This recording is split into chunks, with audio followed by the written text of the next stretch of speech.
Hey everyone, and welcome back to another episode of The Negotiation. In this episode, we have the esteemed pleasure of speaking with a tech media mogul in China, Dr. Gong Lu, the founder of TechNode, the #1 English language tech media in China.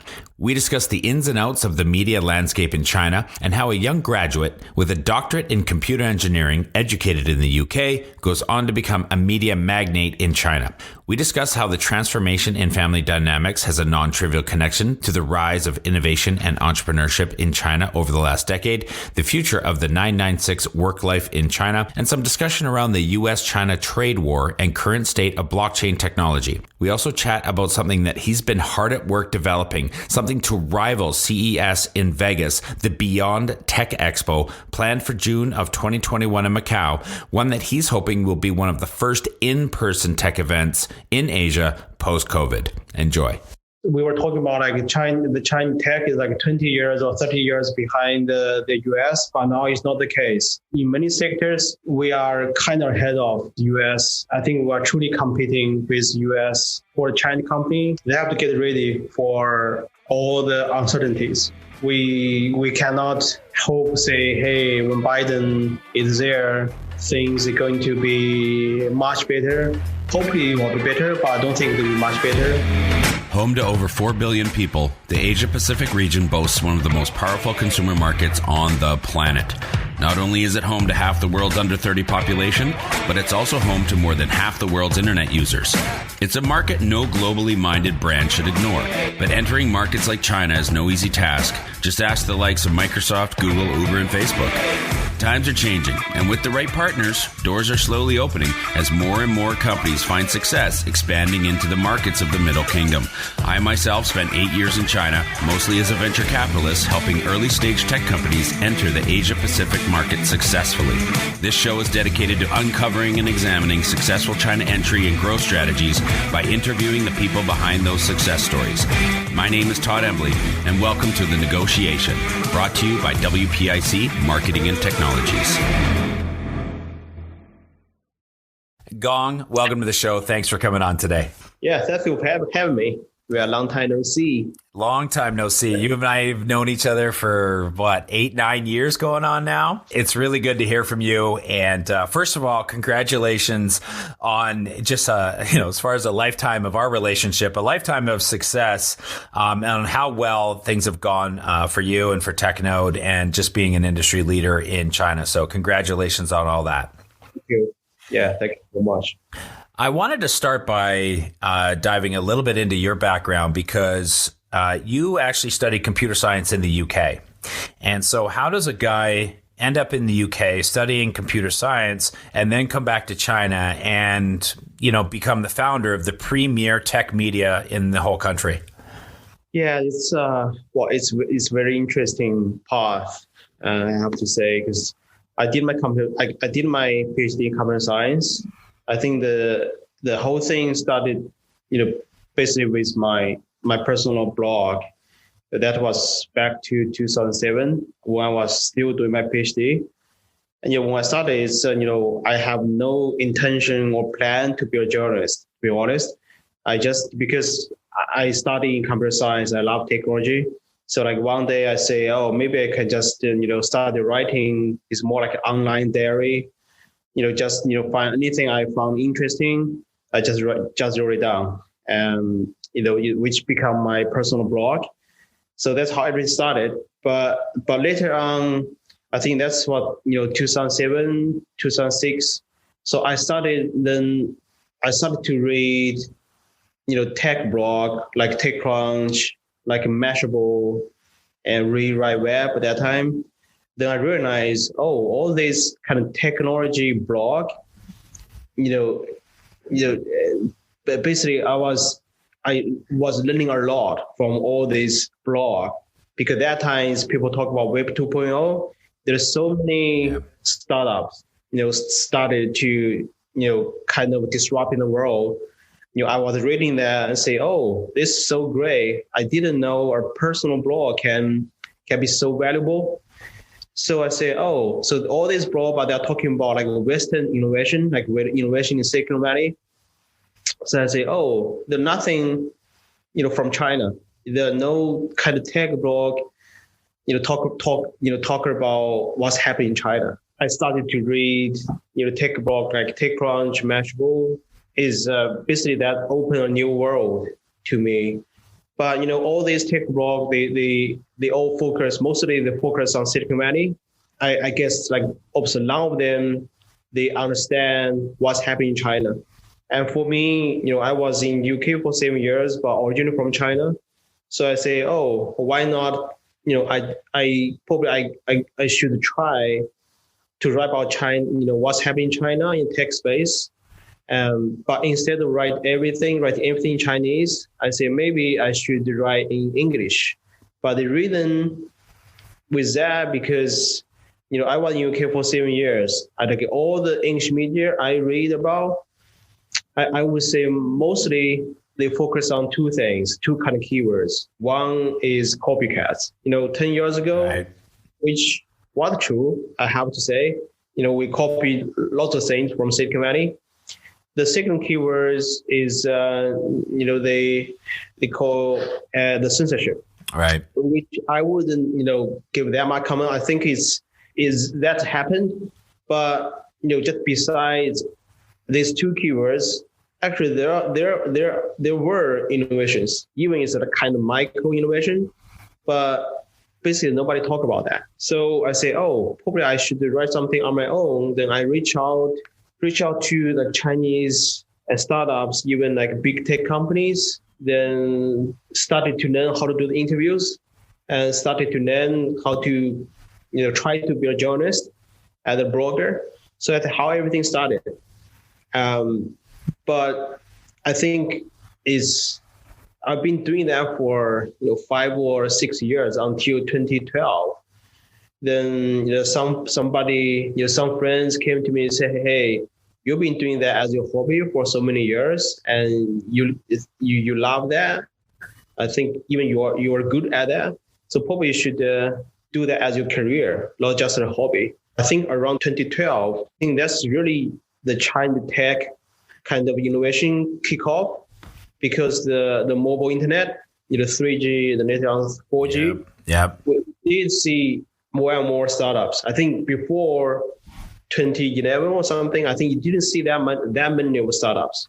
But after the 3G took off, then suddenly you see the mobile internet is really booming. We used to talk about how the big tech companies, the BAT, used to exist in these walled gardens, where in the US, it, at least on the surface, seemed more collaborative between companies like Google and Amazon, where you would search on Google, purchase on Amazon, and they would share the revenue.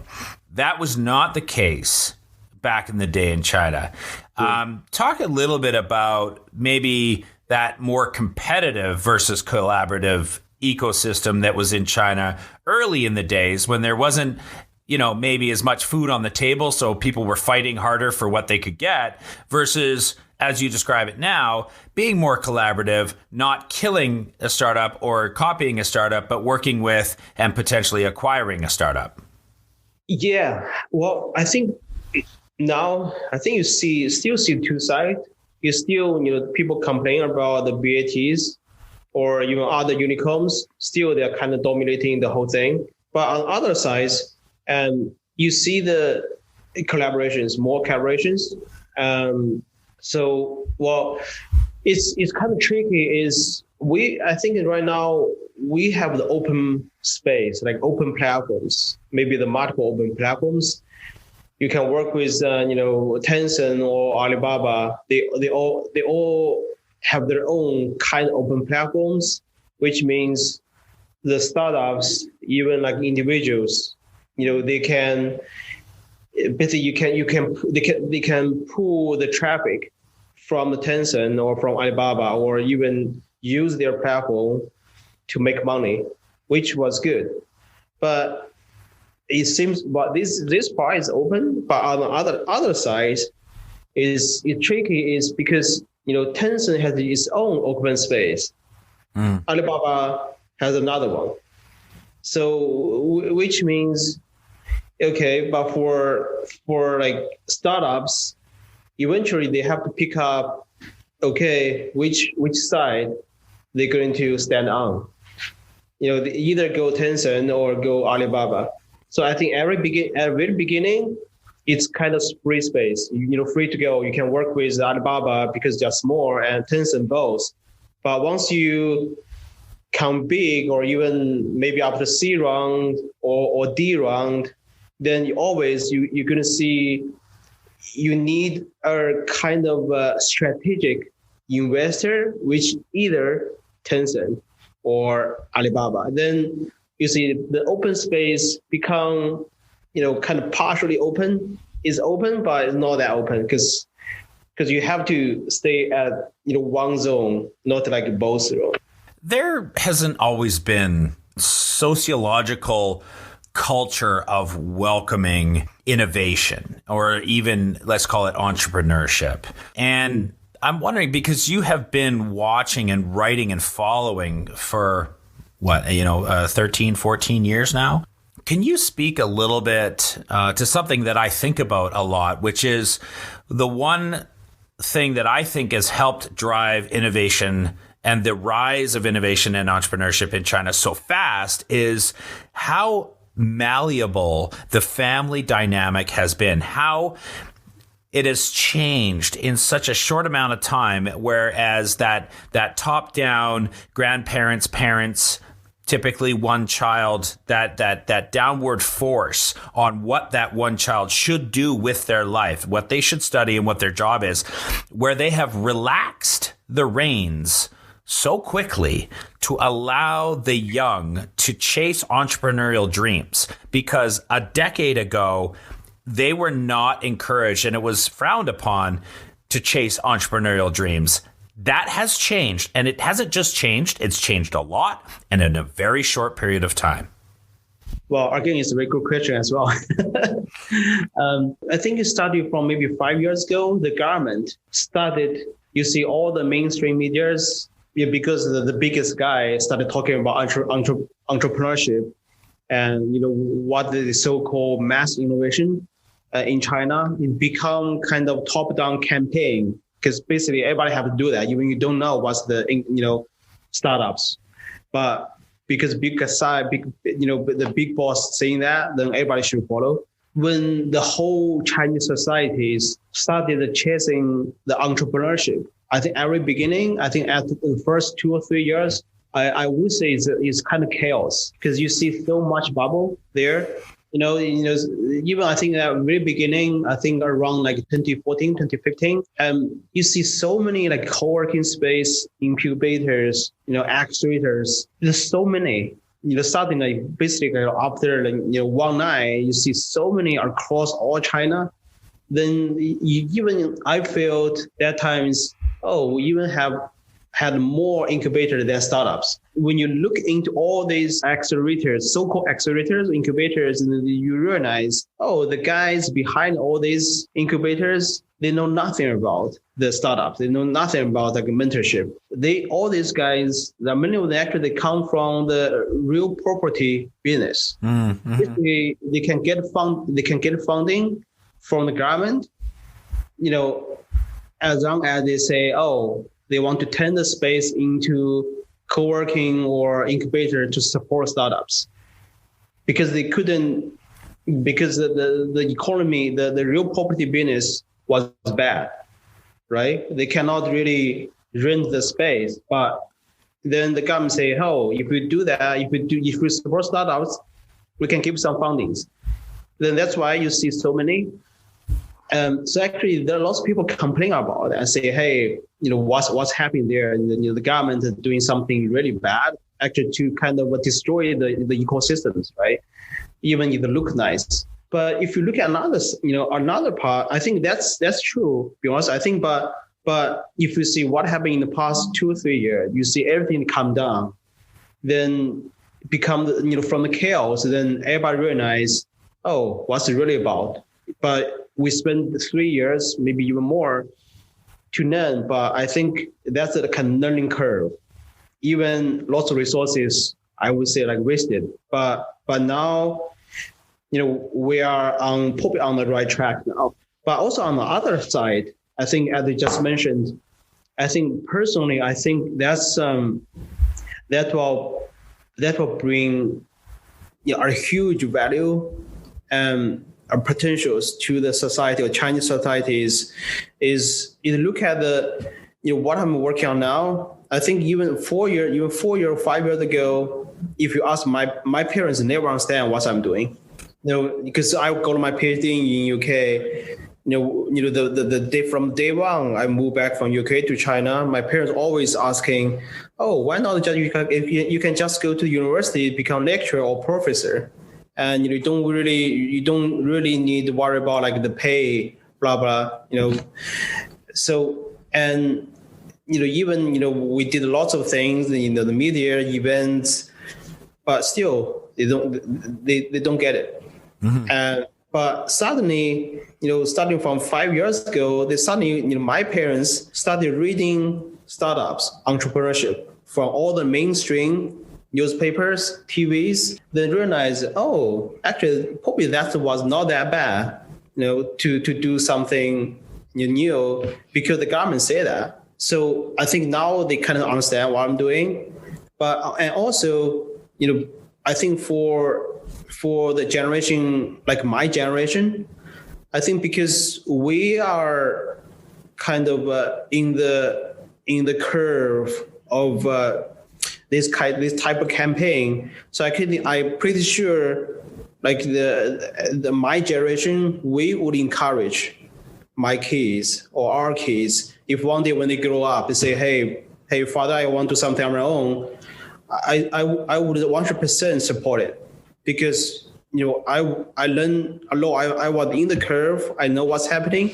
I think that's why I always telling friends, hey, even still you don't think if you still don't think there's no innovation in China, but probably in 10 years when our next generation grow up, you're gonna see that because their parents are gonna support them. I think that will be huge potential for the Chinese tech space. Well, you haven't just been an entrepreneur. You've been an entrepreneur founding and developing a media company in what I would say is probably one of the most difficult countries in the world to do media. Having a background, and I used to do a magazine in my past, so I have some small taste of what it was like. And as a foreigner, I don't ever suggest you go to China and try to start a media company, just FYI.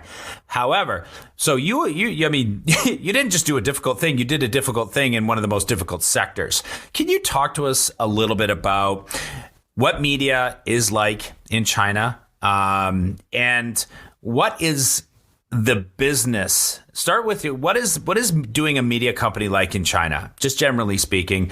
And then what is the business side of media? How does that look for other business owners who listen to this podcast and think about doing business in China? What is the business side of doing media in China look like when you're trying to survive, make money, bring in revenue, do events and conferences, and how COVID has potentially impacted that at the end of that? Yeah, I think doing media business, it's really tough in China. I think because the China media space is totally different from, I would say, like from the Western media. I think ecosystem is also very different. I think, for example, well, it's I think it's still it's bad, but still, if you look at the media, I think not that much respect on the copyrights still in China. But copyright is key, is for the media, which means in China, if you look at the Chinese media space, still you see lots of media, they copy from each other. The translate the Western, the English media into Chinese without copyrights is still happening. And the bad thing is not that much complain about it. People basically get used to that. Because of that, then if you look at the media business, how the media make money, advertisement for sure. Then the advertisement in China, I think the pricing is much lower than the Western. to my understanding. Secondly, because advertisement is like the advertisement based on like the page view, blah blah. The price is so low, so which means for the media, they have to go for so-called sponsored articles, which means like PR articles, and which I think it's okay. But in China, actually, there's so many medias. Basically, if you pay them, you can get something out, which kind of destroy the ecosystems. But that's how the Chinese medias make money. Then if you look at the UN side, if we just take an example, like, we work with TechCrunch. I think if we go TechCrunch events in Silicon Valley, for the tickets, you pay over $1,000 or even more to get tickets because they're very valuable events. I think it makes totally sense. So for TechCrunch, for the organizer or the media, it's I think it's okay revenues, even from the ticket price, ticket sales, and of course the sponsors. But in China, you've been in China for so long, most of the Chinese events in China, they are free. Basically, people don't really want to buy tickets, which means for the events organizer as a media, if you cannot sell the tickets, whether you have to rely on the sponsorship. Then if you want to get more sponsorship, which means you have to sell the keynote slot, the panel, to someone even you don't like it. Some company even they are talking bullshit. Yeah. But that's happening. I think for the media in China is I would say probably the media here, they didn't want to do that at the beginning, but they have to survive. So they have to compromise with the background, the economy or the environment. So and also you have to think about copyright as well. So I think it's tough business in China. Does that? It makes me think of culturally. Is it understood, as we understand, I guess, in the West, you get what you pay for? So if you're not going to be willing to pay for events, do they understand that you're not going to get a great experience? You're going to get a diluted panel of speakers. You're going to get potentially an advertisement disguised as a keynote from the CEO of a sponsoring company. Do they understand that by not paying for tickets that they're not going to get a great product? Or is this still something that is on the learning curve in China? I think still on the learning curve. I would say, I think that's a fact. I don't know when it's going to begin, but I think they're going to last for a long time. It's become probably, I think it's kind of a culture. It's hard to change. It's like for the software industry. I think 5 or 10 years ago, nobody in China pay for download the software, or right? Music. Or you can find the cracked version, right? But now you see the change, and the more people they're willing to pay. I think that which is the good side, but how many years it took? 10 years, even more than that. And then people say, "Oh, I learned." People started to realize, "Oh, if we pay, is so much less hassle." Comparing, downloading a cracked version, and also for the money you pay, like 300 RMB or a bit more, it's okay money for most people. Then you see, people willing to pay like QQ, like Spotify's or QQ Music for the copyright music, the songs, yeah, and for the videos as well. So you see the change, but it took 10 years or even more than that. Let's talk about Beyond, the expo in Macau. Tell us what it is, why it is, when it is, and tell us all the things, because sounds really exciting. And you're kind of betting on travel being a thing, right? You're like, okay, COVID killed everybody else. I'm going to be the first one when it comes back. But tell us a little bit more about Beyond. Yeah, so Beyond Expo, so basically Beyond is the international technology expo we are planning to hold in Macau next year. Actually this year in June. So why we are planning to do that? So I think we started thinking about this actually even before the pandemic, and that was 1.5 years ago. So basically, we've been doing at the media company, we've been kind of watching the Chinese tech ecosystems, and by the way, we had a small office in Singapore. So we started to looking at the Southeast Asia or Asia in general, the tech space outside China. So we've been tracking the tech ecosystem in Asia for so long. Probably we used to have only one kind of innovation center, which is Silicon Valley. But now you see more and more innovations happening in not just in China, and also I think in the Asian region, in the Japan, Korea, and Southeast Asia. Probably not that techy, but the market is there. It's like next to China in terms of the size of the market.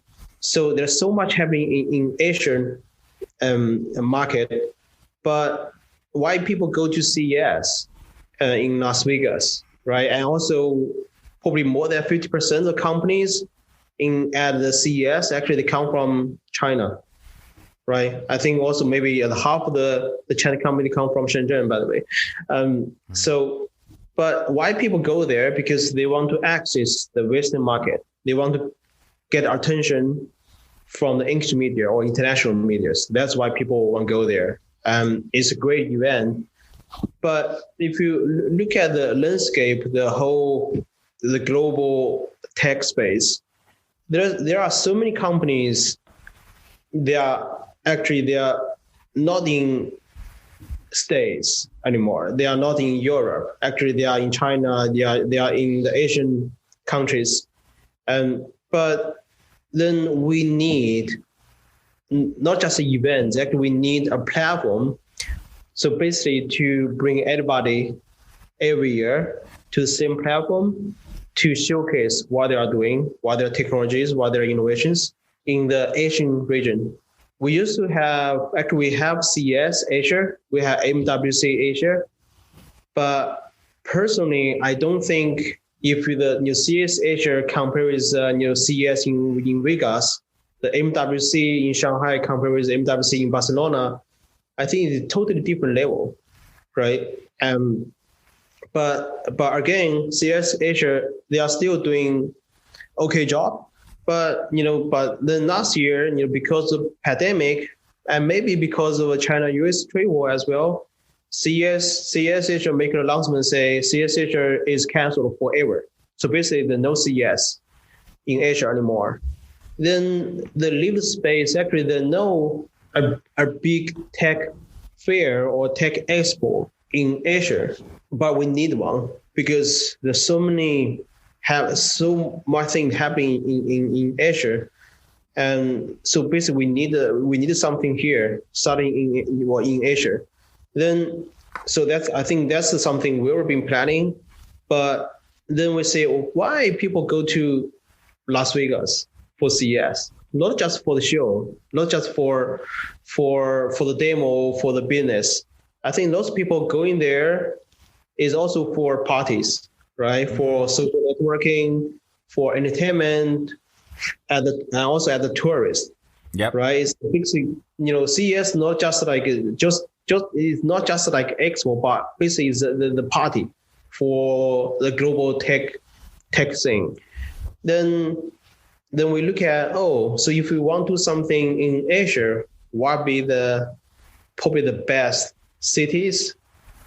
Then compared with that, then Macau obviously is the biggest in Asia, right? So why not we try to do something in Macau?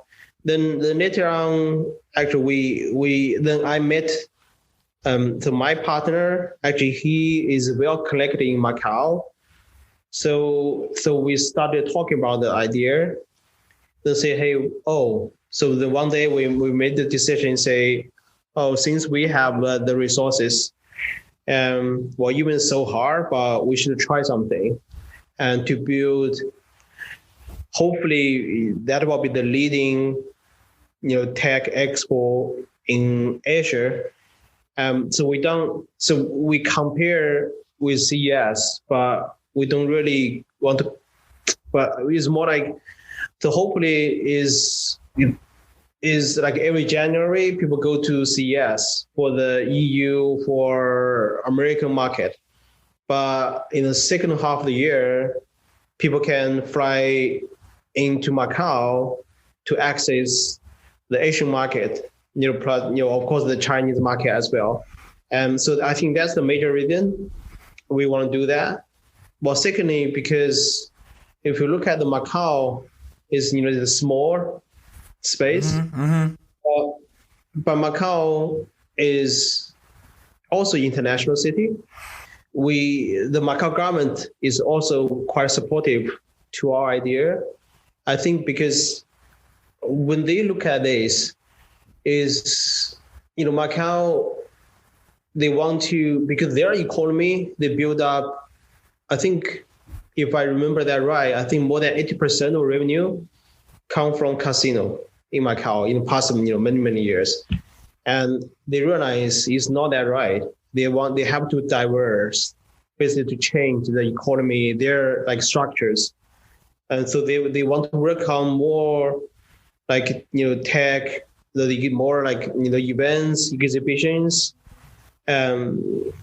So I think they love the idea. And also what do they learn from Vegas? I think probably the same thing. If you look at the Vegas, the city, you couldn't find that many of tech company based in Vegas. It's the same in Macau. But still they can attract every year the tech company go there to have fun, to kick off the business and start the conversation. I think Macau want kind of to take the similar role in the Asian region as well. Even we set up the day in June, but I have to say we are watching closely how the situation when it goes with the pandemic. Actually, we have backup days, but we would announce that until probably March. To say, I think until March, we're going to see, the situation there. If they're going worse, we're going to change the day. But as you said, and I think which is true is we really want to be the first kind of offline big export after the pandemic. Do you think that China is potentially a little bit behind on design, and will they catch up? Yeah, I think it's still a little bit behind, but it's catching up. I think if you see the hardwares, made in China, all the hardwares is much better. Look at the phones, look at speakers, all the hardwares. You can really feel we didn't have any industrial designs concept behind like 5 years or 10 years ago, but now it looks nice and also it's cheap and also technology is good as well. So we are trying, it's usually catching up, but still, I think we're still kind of behind. Is probably this, I would say because I was a programmer myself. I think my understanding is, technology, from the technology angle, you can basically if you buy a 2 or 3 programming book, you can learn how to program, right? Then after maybe 3 or 4 years, you can be a okay programmer. But in terms like you're talking about design, I think it's really, you cannot really become a good designer just look at the book, right? You have to learn from very beginning, and you have to have the feeling. And I think it's not something you can learn from the book. Then I think that's why I think that, which means you're going to see we have to wait for a bit longer for like young generations to have to have more sense of basically to have the design sense. I think that's going to take longer times, but I'm quite confident with that because we already see the good designers.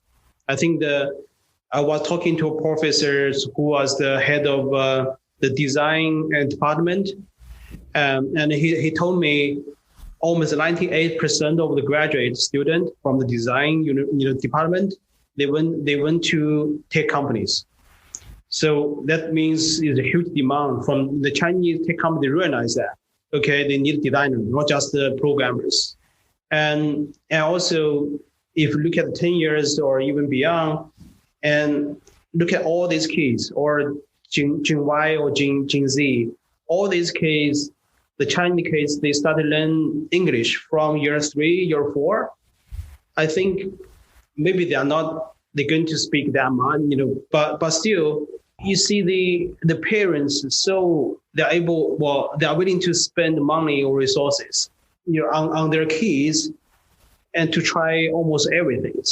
I think that's I'm pretty sure there are going to be more like young designers coming without innovate. Do you think the 996 kind of work culture, policy, timeline, what have you, is still going on? There was the recent death of the PDD employee. What are your thoughts on the 996? Is it still happening? Is it still relevant? Or are we moving past it in China? I think it's it is the bad news. What happened to the PDD guy, but I don't think that's going to change that much. And 996 culture, and because it's become kind of culture is for almost all the hardworking startups, right? They know, because you're in China. I think you understand. I think that probably one of the key to many Chinese to succeed is they're working harder. Yeah. I think I heard lots of stories why like Xiaomi can beat, some overseas competitors, not because they are smarter, they're just working harder. Mm-hmm. And for the we talk about like Chinese tech industry, even so many like fascinating things happening in China, but still the competition in China is still tough. As we said, all the sectors, you are not just looking at like one or two competitors. You are looking at the tens or hundreds of competitors to do the same things, maybe focus on different market, geographically, but still you have to compete with them. The only way to work out is you have to work harder and move faster. So because of that, you as a startup or tech companies, you have to. But all that matters is we need to care more about our staff and our colleagues, but which doesn't mean we're going to kind of cut off 996. I don't think that's going to happen. What are you seeing, hearing, and potentially even feeling yourself at TechNode because of this China-USA trade war that's going on right now? I think that will going to last long. The trade war will still be there, no matter who's the boss. We talk about the technologies. We talk about like 5G or 6G. That's all the infrastructure for the technology space. And that means a lot. From the China side, we totally understand what we are missing in our tech space. What we have to have something our own. And I think on the US side, they already realize we were talking about like the China tech is like 20 years or 30 years behind the US, but now it's not the case. In many sectors, we are kind of ahead of the US. I think we are truly competing with US. For a China company, they have to get ready for all the uncertainties. We cannot say, hey, when Biden is there, things are going to be much better. Hopefully it will be better, but I don't think it will be much better. Yeah, that's business, I guess. Bitcoin aside, because I know that can be a bit of a hot button topic with regards to regulatory issues going on with the Chinese government as they are still trying to figure out what their stance is going to be, what they want Bitcoin to be, and what they want to do with cryptocurrency in China. But talk about blockchain as a platform. Where do you see that fitting in? Where does China play? Is China really getting on the forefront of blockchain technology, and are they using it and developing with it, or is it a wait and see game? Well, I think at least from what I read, is it seems that blockchain is even on the government side, I think they pay a lot of attention to the blockchain technologies, and with all the industry we are talking to, the like logistics, even like the fashion business, of course, the smart, like everybody's talking about blockchain, and when people understand what exactly the blockchain can kind of bring that can disrupt the traditional model. So I think it's honestly, I don't have that much knowledge about that because I didn't pay that much attention.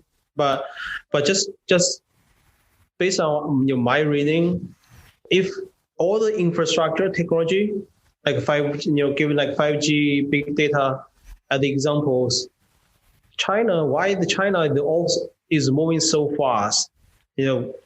Because I think China, for many reasons, is able to open the market to adopt like the new applications built on the infrastructures. Like the 5G. I don't know. I think technology. We don't know is the Huawei's 5G technology is better than somebody else. We don't know. I think most people don't know. But what we know as the consumer, just like the human being or as the normal user, is we see more applications built on 5G in China now.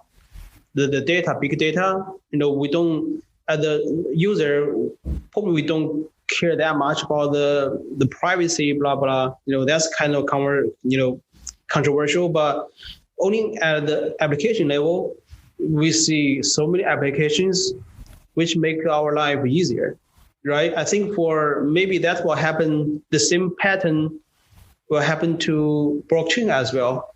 We don't care about like what's called blockchain about, but people are open to the applications. Then the industry also, they want to try the applications, either try the blockchains as well. Then the blockchain will become more, probably China will be the first to commercialize blockchain technologies in different industries. I think that's something I can tell. Gong Lu, founder of TechNode, and I can honestly say, dear old friend of mine from all of my days in China. Thank you very much for coming on the show, my friend. Thank you so much. Growing a company is hard. Doing it in a foreign market? Exponentially so. The best piece of advice I can give you is not to do it alone.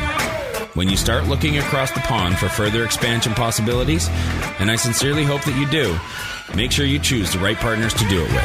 My good friends at WPIC Marketing and Technologies have almost 20 years of experience helping brands just like yours enter China.